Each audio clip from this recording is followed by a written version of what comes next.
Bom dia a todos. Bem-vindos à apresentação de resultados do segundo trimestre de 2026 da WDC Networks. Eu sou o Brian Penholrock, gerente de relações com investidores, e estou aqui com o Vanderlei Rigatieri, CEO e fundador da companhia, e Felipe Meldonian, CFO e diretor de relações com investidores. Poder o aviso legal.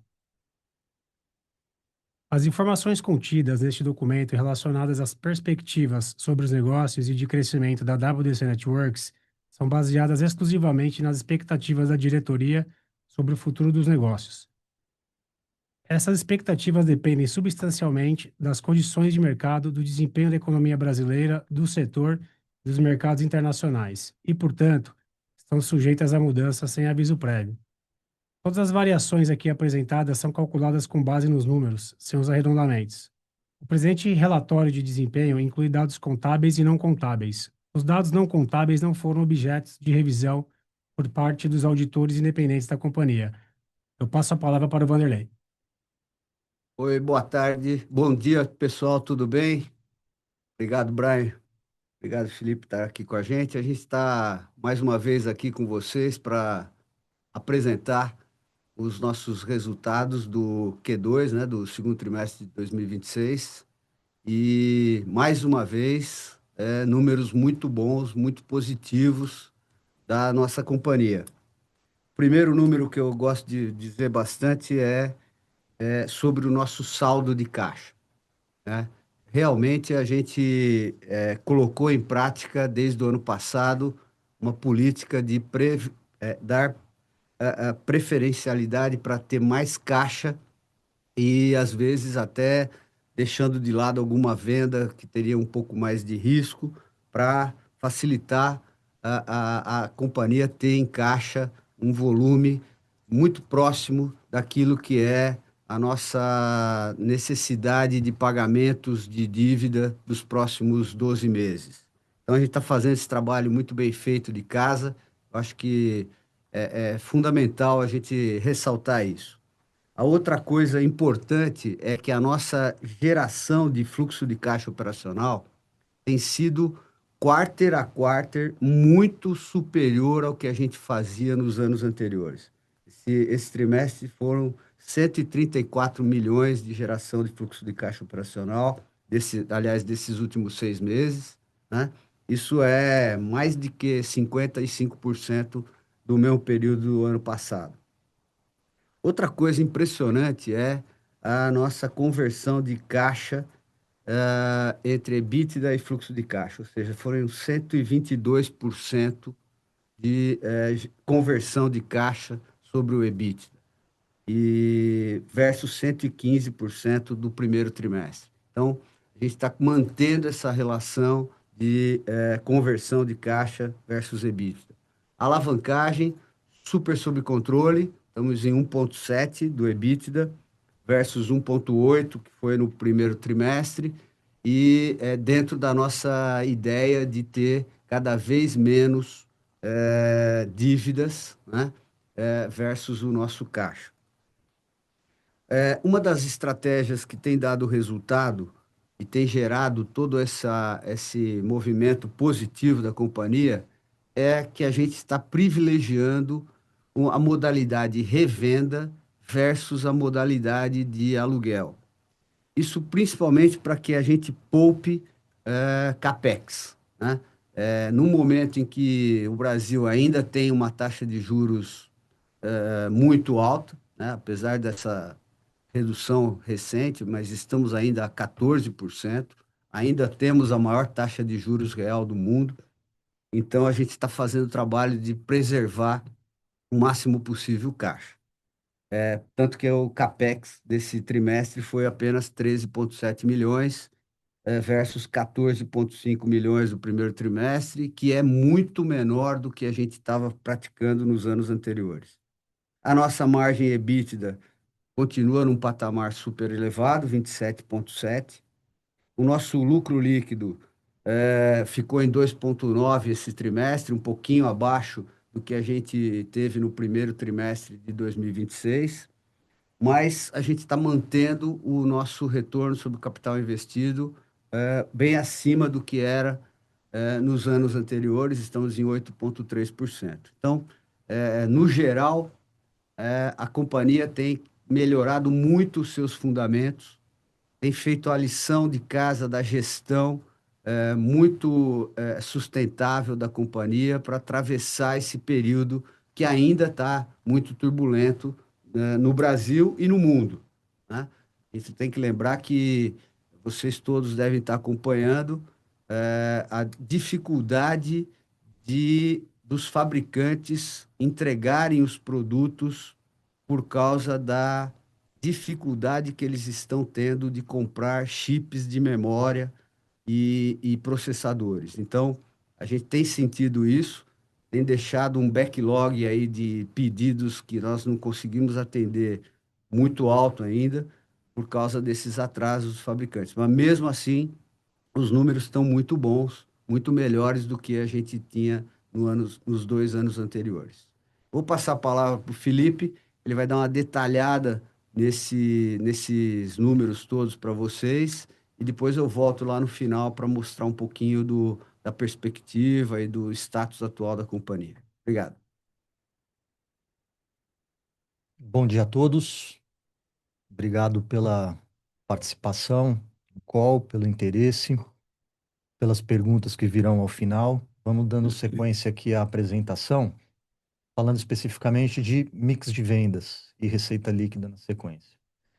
Então, no segundo trimestre, a gente entregou 193,5 milhões de reais em vendas, contra 174,5 no primeiro trimestre. Queria trazer um destaque para a barra azul escura, que se refere à revenda, né? 164 milhões contra 145, crescimento de 13,4%. Por que a comparação, né, com o primeiro trimestre anterior e não o segundo trimestre lá atrás? É porque o mix ele é mais comparável. A companhia tem atuado sobre o mix e, portanto, a gente tem olhado essa inflexão acontecendo e ficamos muito satisfeitos, na verdade, quando apurado esse crescimento de 13,4%, a despeito do que aconteceu com o dólar. 5,22, 5,18, uma leve queda. Vamos lembrar que as nossas propostas são dolarizadas, né? O componente dólar faz parte da precificação e, portanto, influencia a entrega, o volume total de venda. Quando a gente olha ano contra ano, a gente tem que trazer essa variável. No acumulado dos 6 meses, 309, quase 310 milhões de reais em revenda, contra 325. Essa é uma queda inferior à redução da Petax média desse mesmo período, o que, mais uma vez, aponta para uma revenda inflexionando a partir desse trimestre. Nosso TAS foi de 29 milhões, muito baixinho, será mantido dessa maneira, né, na medida em que a gente está preservando liquidez e caixa, alocando capital onde a gente entende que tem melhores retornos, e é justamente o que está por trás dessa elevação do ROIC que a gente vai falar mais adiante. Em termos de receita líquida, a gente continua mais ou menos com uma pizza meio a meio, 50% das novas soluções e 50% telecom. O comportamento de receita contra o trimestre anterior foi de 3,6% de crescimento, né? Com destaque aí para telecom, 4,5%, áudio e vídeo, quase 12% de crescimento, trimestre contra trimestre. Segurança eletrônica cresceu com força, 64%. Data center, quase 7%. Cibersegurança e infra de redes, não vou dar o spoiler aqui, mas existem movimentações internas no sentido de remediar o que a gente acredita que é a razão por conta dessa performance trimestre contra trimestre negativa, né? E basicamente envolve expansão de portfólio, né? Novas marcas, novos fabricantes que o Vanderlei vai detalhar no slide de perspectivas. Partindo para o desempenho consolidado, nosso lucro bruto totalizou aproximadamente 53 milhões, contra 55 do trimestre anterior, 63 no segundo trimestre do ano passado. Há uma leve queda de margem, exatamente tudo conforme esperado, na medida em que há uma mudança relevante de mix. né? Quando a gente compara ano contra ano, a representatividade do TAS em 2026 é muito menor. Esse é o viés, esse é o preço que se paga para o aumento do ROIC, né? Assim como a margem EBITDA que a gente vai ver adiante. Ainda falando de lucro bruto, 6 meses 2026, quase 108 milhões totalizados de lucro bruto contra 130 nos 6 primeiros meses de 2025, uma queda da ordem de grandeza de 2 pontos percentuais. EBITDA, 55 milhões nesse trimestre, contra 57, um empate técnico contra o primeiro trimestre de 26, 65 milhões em 2025, segundo trimestre, tá?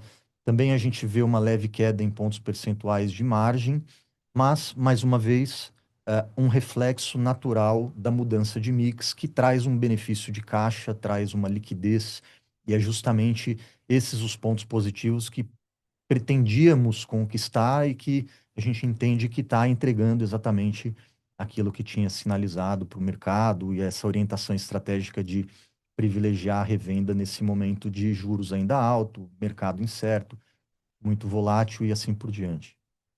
O destaque que vale ser feito é justamente sobre a geração operacional de caixa e a conversão, né? Nesse trimestre, nesses 6 primeiros meses, aliás, nós entregamos a maior conversão EBITDA caixa da história da empresa, quase 120%. Isso é muito significativo, reflete a atuação da empresa também no working capital, né, que vem se mantendo mais baixo em relação a períodos anteriores, e a gente vai endereçar em mais detalhes alguns slides adiante. Resultado financeiro, a gente teve agora no segundo trimestre menos 12,6 milhões entre receitas e despesas, 13,5 no primeiro trimestre, 19 no segundo trimestre de 2025. Quando a gente olha 6 meses acumulados, 26 e 25, a gente vê uma melhora do resultado financeiro bem significativa. Esse é mais um reflexo da alteração do mix. Na medida em que a gente faz menos TAS, a gente toma menos dívida e, portanto, a gente paga menos despesa ou sobra mais caixa simultaneamente, tem mais aplicação financeira. Então, isso é a razão pela qual a gente partiu de 34,5 de resultado negativo, resultado financeiro negativo em 2025 para 26 milhões em 2026. Nosso lucro líquido foi de 2,9 contra 7 milhões do trimestre anterior. A gente reverteu o prejuízo ajustado do segundo trimestre de 25, mais um fator para a gente comemorar e nos dar a confiança de que estamos no caminho correto. Quando a gente olha 6 meses contra 6 meses, quase 10 milhões contra 7, seguimos na jornada de preservação de geração de lucro, ROIC e geração de caixa, né? Nosso ROIC 8,3 contra 5%. Olhando ano contra ano, a gente vê um progresso significativo. Ainda não chegamos aonde queremos chegar, mas acreditamos que é possível, sim, melhorar ainda mais esse ROIC no nosso médio prazo. Partindo para o capítulo de caixa e alavancagem. Mantivemos uma alavancagem de 1,7, muito similar ao que vem acontecendo desde o terceiro quarter de 2025. A diferença é na segunda casa decimal, tá? E é interessante a gente olhar esse gráfico, porque a gente está buscando um histórico um pouco mais longo, desde 24. Considerem que, desde 2025, o volume de amortizações foi muito maior, né? Se comparado a 24, à medida que a gente vai 25, 26, o fluxo de amortizações foi muito grande. E ainda assim a gente conseguiu operar com muito mais caixa, né? Então a conversão vem sendo melhor, a preservação de caixa na medida em que a gente não faz o CAPEX para novo TAS, né? Então, 26 ainda tem um avanço em relação a 2025 em termos de caixa médio, né? A gente fechou agora esse segundo trimestre com quase 260 milhões em caixa. Isso nos dá um conforto muito grande, porque os nossos compromissos financeiros de curto prazo são basicamente dessa mesma ordem de grandeza. E vale lembrar que, além do caixa, existe a geração operacional de caixa que também virá. Ou seja, nos dá uma tranquilidade muito grande com relação a a todas as amortizações. Das nossas debêntures, a gente tem amortização mais significativa até meados do ano que vem, né? Mas a lição de casa está feita, conforme o Vanderlei comentou, e a gente está super convencido de que esse alto fluxo de amortização vai ser vencido com tranquilidade.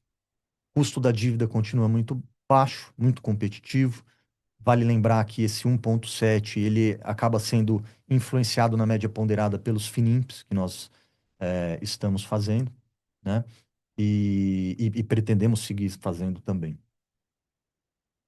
CAPEX de TAS, 13 milhões, 14, 13,6 no quarto trimestre de 25, 14, quer dizer, a WDC era uma empresa de quase 200 milhões em CAPEX de TAS anual, né? E a gente está indo para um run rate aí da ordem de 60. Então é muito mais baixo, a gente está sendo muito mais seletivo. É natural, né, que muito cliente aceite, ok, não vou fazer TAS, então aceita a revenda, mas a vida é dura e muitas vezes o cliente fala, bom, se não for com TAS eu não faço, né? Então é uma escolha da companhia, na nossa visão, uma escolha acertada, que tem possibilitado colher muitos frutos positivos. Volume de contratos cresceu um pouco, o ticket médio, por consequência, caiu. Nada que seja representativo para a gente aqui. Continua com um volume muito mais baixo. A gente operava 400 contratos por trimestre. Estamos aí na ordem de 150 agora, nesse segundo trimestre. Ciclo de caixa. Mantivemos a ordem de grandeza de 240 dias, linha pontilhada verde. Quais são os três vetores clássicos, né? Prazo de recebimento subiu um pouquinho, não por conta do aumento do contas a receber. Se vocês analisarem nas DFs, vocês vão ver que foi mantido cerca de 400 milhões de reais em contas a receber entre curto e longo prazo, sendo mais no curto prazo, menos no longo prazo. Houve momentos, exercícios atrás que a gente teve um pouco mais de longo prazo, então a qualidade do recebível melhorou. Esse reflexo de aumento para 190 dias aproximadamente é derivado da queda da receita média diária, né? E, portanto, sobe um pouco o prazo médio de recebimento. Nosso estoque subiu um pouquinho, bateu 100 dias, em azul, escura. Isso foi anunciado por nós, e a notícia é boa. Por um lado, obviamente, aumenta a necessidade de capital de giro, se analisado esse vetor isoladamente. Por outro lado, só aumenta o estoque assim quem consegue, não basta querer. A gente antecipou compras na medida em que muitos fabricantes sinalizaram aumento do custo de reposição bem significativo que temos pela frente. Então, houve uma aceleração da recomposição e recompra da compra de produtos e estoque, que certamente vai significar um ganho de competitividade. A gente vai conseguir, na mesma margem, ou talvez até margens um pouco melhores, na medida em que nossos custos de reposição vão estar mais competitivos, o custo médio ponderado em estoque mais competitivo do que aqueles concorrentes que não fizeram a mesma movimentação de antecipação de compras, e aí vão amargar aumentos que passam aí de dezenas, 50%, 60%, depende um pouco do produto e do fabricante, mas é muito relevante, tá? Na medida em que o estoque sobe, e principalmente com fabricantes que nos dão mais prazo médio de pagamento subiu expressivamente. E foi justamente o fiel da balança, né? O que serviu como um compensador dos outros dois vetores, mantendo o ciclo de caixa nesse patamar de 240 dias. Vale lembrar que a operação de FINIMPS funciona da seguinte maneira: a gente não abriu mão do prazo com os fabricantes. Esse prazo ele tem um custo muito competitivo, são juros internacionais, então vale a pena manter o prazo negociado com o fabricante, e também não é qualquer distribuidor que consegue prazos de 90, 120 dias às vezes, assim como a gente consegue com alguns fabricantes. Ao final do prazo de pagamento, entram os FINIMPs que alargam o prazo para 360 dias no total, e nos dá esse conforto de caixa também. Fluxo de caixa do segundo trimestre, a gente partiu de 271 milhões em saldo de caixa, geramos 67 de fluxo operacional, aproximadamente 14 de CAPEX para TAS, amortizamos 67 milhões, de modo que fechamos num empate técnico quase 260 milhões de reais, tá? Geração operacional, conversão EBITDA caixa super saudável, ciclo de caixa, como a gente comentou, mantido em 238 dias. Quando a gente olha os 6 meses, aqui fica realmente muito evidente a força da geração operacional, né? Fechamos 2025 com 172 milhões, geramos 134 milhões, recorde de geração operacional de caixa, um CAPEX bem pequenininho, 28 milhões, e um fluxo de financiamento de 19. É claro que a gente vai tomar mais dívida, mas o que a gente vê é cada vez menor necessidade de tomada de nova dívida. É basicamente isso. Então, a gente amortiza, né? Renova um pouco de dívida. No net, a gente mais está pagando do que renovando, mais está amortizando do que trazendo dívida nova, o que coloca a companhia numa jornada, né, de redução do saldo total de dívida, que vai trazer o efeito que a gente comentou sobre o resultado financeiro, menos despesa financeira, mais ROIC, e assim a gente sustenta essa espiral que a gente vem construindo. Devolvo a palavra para o Vanderlei, eu agradeço, a todos e muito obrigado. Obrigado, Felipe. Como vocês viram, os números são muito positivos, significa que a nossa gestão que a gente aplicou o ano passado está dando resultado, né?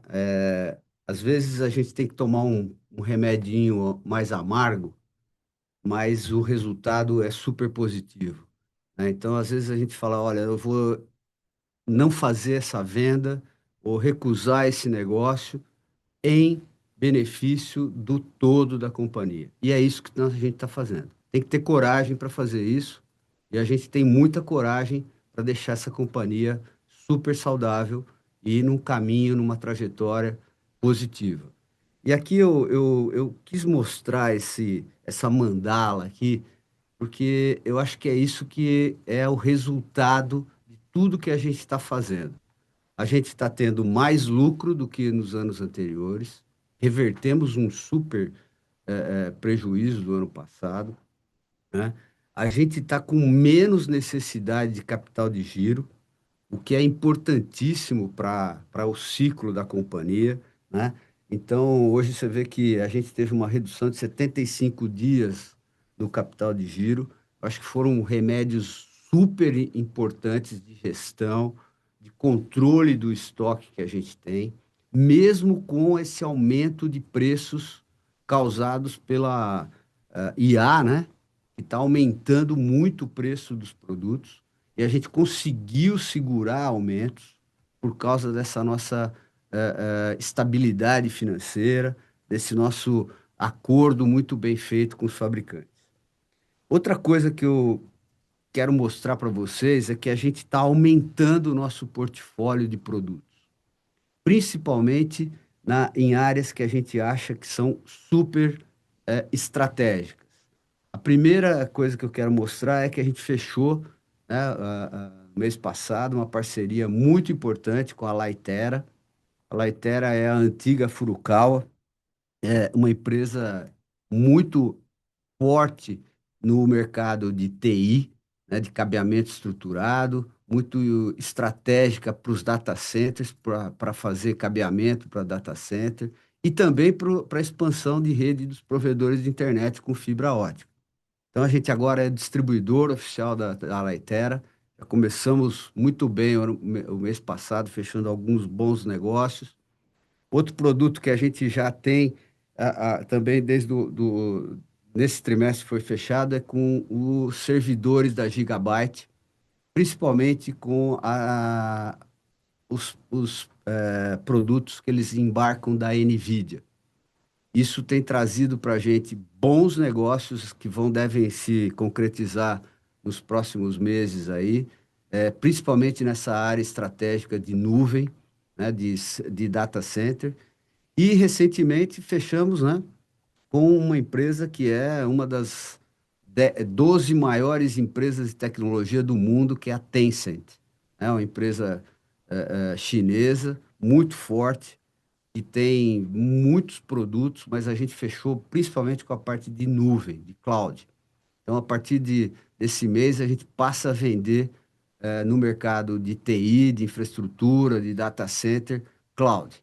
Isso é um avanço, acho que é um dos saltos mais estratégicos que a WDC está fazendo, saindo de simplesmente vender infraestrutura e vender agora mais solução, né? A gente está desde 2024 virando a chave da companhia e agora a gente está dando um passo muito importante com a Tencent para vender cloud aqui no Brasil. A outra parte super importante é a mais geração de caixa operacional, né, pessoal? A gente está gerando muita caixa.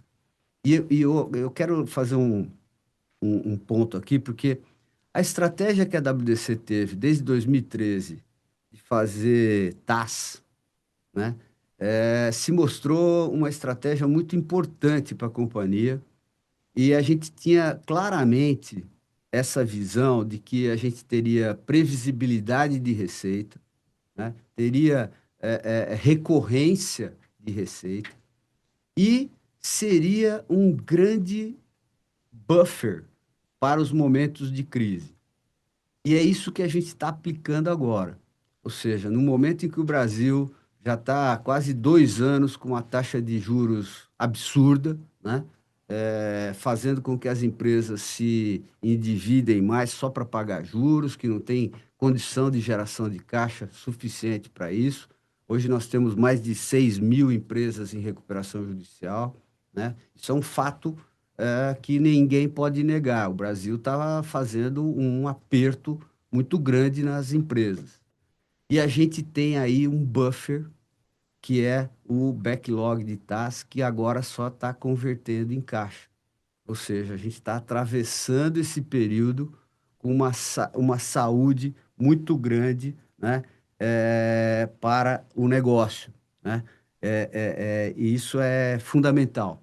A outra coisa que está influenciando bastante é o nosso motor de crédito, que está sendo muito mais apurado, né, para conceder crédito para os clientes, para os negócios. Isso tem diminuído o nosso PDD, né, menor risco nas operações que a gente está fazendo a partir de agora, né? A gente sabe que tem muito cliente aí que está super endividado, que tem problemas de alavancagem alta, e a gente está segurando ao máximo esse processo. E a nossa alavancagem, justamente num nível muito saudável. A gente está buscando uma alavancagem na ordem de 1,5, acho que em alguns trimestres a gente consegue isso, né? E isso dá uma saúde muito grande para essa empresa, né? Então a gente está certo de que com um novo portfólio, uma nova estrutura comercial que vai atingir outros mercados, né? Que a gente sabe que tem ainda potencial, e ainda com uma saúde financeira, com um relacionamento muito forte com os fabricantes, deixa a WDC numa posição muito estratégica para crescimento, para conseguir trazer resultado para todos os acionistas, todos os investidores que a gente tem, que a gente dá muito valor a isso. Então, eu acho que essa é a mensagem principal desse segundo trimestre.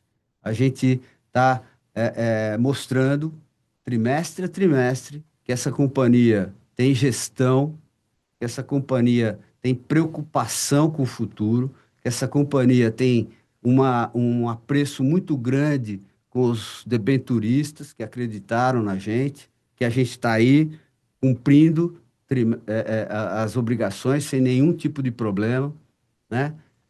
E principalmente com os nossos clientes, que a gente falo sempre, a WDC dá muito valor a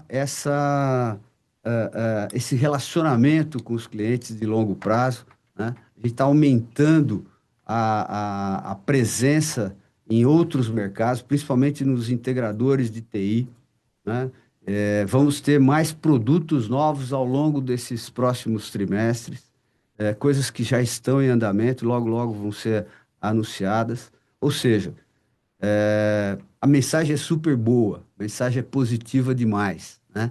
eu gostaria de ter muito mais liquidez das nossas ações para que a gente pudesse capturar todo esse momento positivo que a companhia está e que vocês, com certeza, nos próximos resultados vão ver coisas muito boas aí pela frente. Tá certo? Muito obrigado a todos. Sempre é um prazer estar aqui. Eu gosto muito de ver as perguntas que vêm aí, que é sempre um momento gostoso para a gente trocar ideias aí com vocês, tá? Brian, segue aí, meu. Ok, obrigado, Vanderlei. Vamos passar agora para a sessão de perguntas e respostas. Lembrando que para fazer a pergunta, basta clicar no botão Q&A localizado em algum lugar aí na sua tela. A primeira é do senhor Fábio Pedro. Como a reforma tributária pode afetar alavancagem e mercado de revendas? Sem, claro, definir guidance, mas como este cenário pode afetar a curto e médio prazo e geração de caixa e lucratividade da companhia? Posso responder essa? Fábio Pedro. Fábio, Fábio, legal. A reforma tributária, na nossa opinião, ela vai ter um impacto muito mais sobre as operações de locação, de TAS, do que da revenda. Aliás, por que a WDC, nos últimos 3 ou 4 trimestres, está diminuindo a venda de contratos de locação e privilegiando a revenda? Justamente por causa do impacto possível que tenha via reforma tributária. Lembra o seguinte: hoje, quando você faz um contrato de TAS, o único imposto da mensalidade de um aluguel é PIS e COFINS, 9,25%. Com a reforma tributária, provavelmente isso vai subir para 27,5% ou algo parecido. Então, esse impacto na mensalidade, é claro que esse imposto vai ser recuperado para o cliente ao longo do tempo, não tenha dúvida, né? Vai ter só um impacto inicial, talvez de fluxo de caixa. Então é por isso que a gente está se preparando para isso. Você percebe que a gente não está dando ponto sem nó. A gente virou a companhia antes, está gerando mais caixa, está diminuindo o número de locação, até isso se estabilizar. Então, essa é a nossa visão e acho que o impacto vai ser muito menos na revenda, porque a revenda já tem esses impostos. Pensa, produto, quando eu vendo um produto ou revendo um produto, dentro do preço desse produto tem IPI, ICMS, PIS e COFINS, certo? E isso é praticamente a mesma coisa que o IBS e CBS. Mas, no caso de locação, a matemática é diferente, tá? É por isso que a gente está virando. Então, a gente já se preparou para isso, já começou a converter a companhia para não ter, nem para nós, nem para o cliente, um impacto tão complexo com a reforma que vem por aí. Ok, a próxima vem da Priscila. Gostaria de um pouco mais de cor sobre a geração de caixa e a necessidade de novos empréstimos no curto prazo. Tá? Priscila, obrigado pela pergunta. Ah, a, a gente tem, a gente tem atuado sobre o nosso working capital de forma cirúrgica, né? Tudo calculado antecipadamente para que os resultados colhidos sejam conforme aquilo que tinha sido planejado. Então, você, pensando no working capital, apesar do estoque ter subido, ele é mais baixo do que a média histórica, né? Contas a pagar, a gente não só negociou com fabricantes mais prazo para o pagamento, mas também colocamos estruturas de FINIMP, para alongar o prazo com um custo bem competitivo.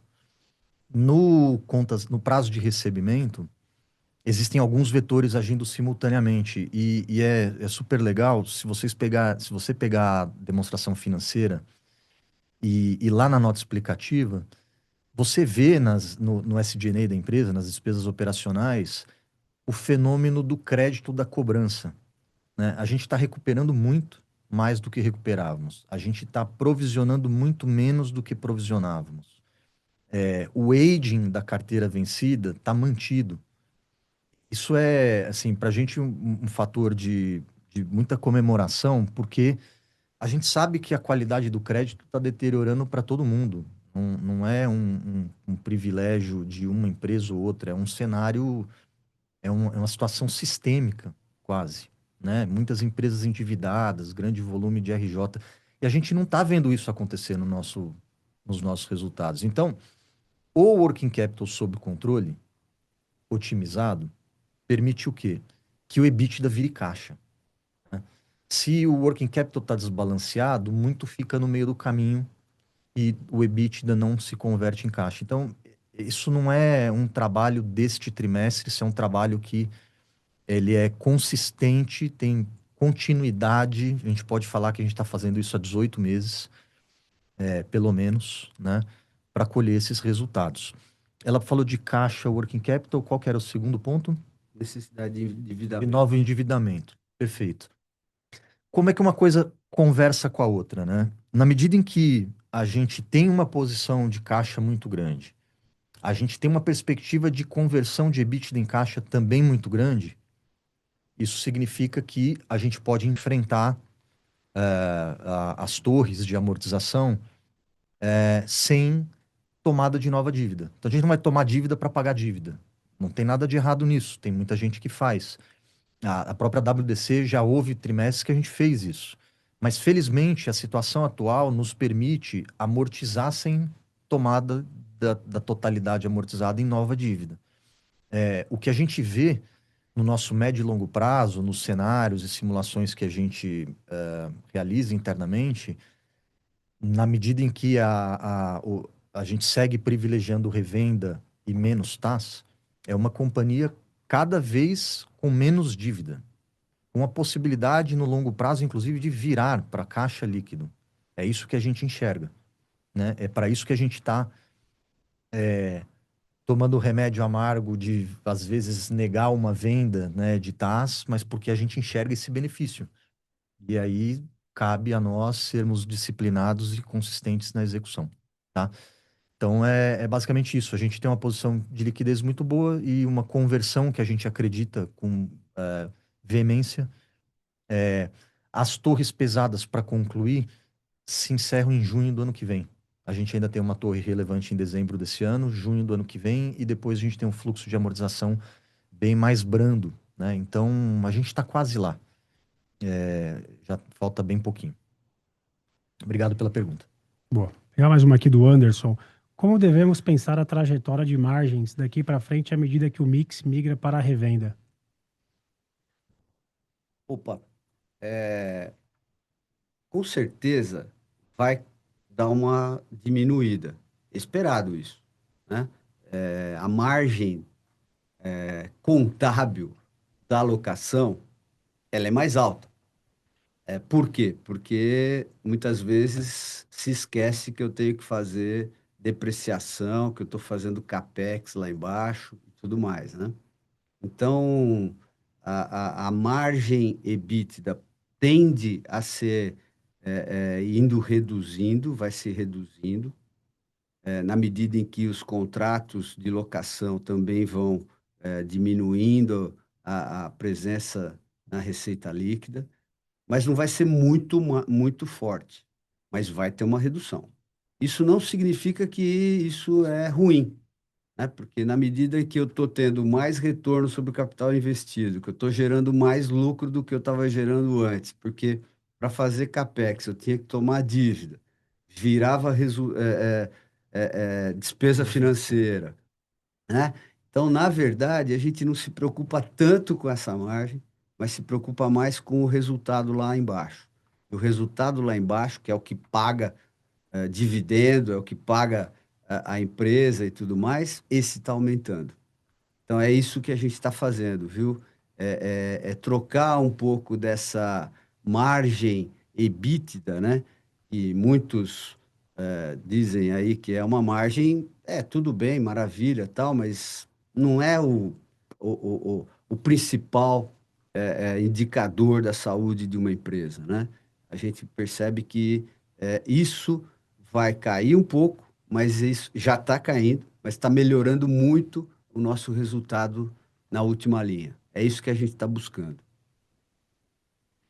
Bom, não havendo mais perguntas, passo a palavra aos nossos diretores para prosseguirem com as suas considerações finais. Tá? Obrigado a todos. A gente está aqui com um sentimento positivo de conseguir entregar e demonstrar teoria e prática, né?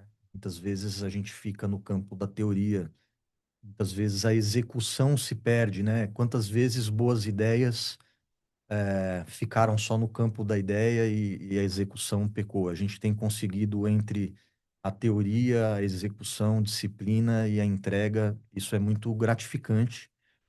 Para quem nos acompanha aí há alguns quarters, ver esse resultado, né? Então, e principalmente num contexto muito turbulento. Então, eu gosto de pensar que quando a gente progride, mas a correnteza está no sentido contrário, é, é mais fator de celebração ainda, né? Porque realmente tem um êxito, né? E a despeito de todas as variáveis jogando contra. E, naturalmente, a gente espera que o mercado melhore, mas a gente não pode ficar parado. Não define o mercado, a gente está inserido e aí a gente tem que se adaptar. E a WDC, ela mais do que provou que ela é muito capaz e rápida para se adaptar. Vamos recapitular. Teve solar, saiu do solar muito rapidamente, muito acertadamente, olhou esse ciclo de caixa e o retorno sobre o capital investido, o que que a gente tem que fazer? Vamos segurar um pouco o TAS.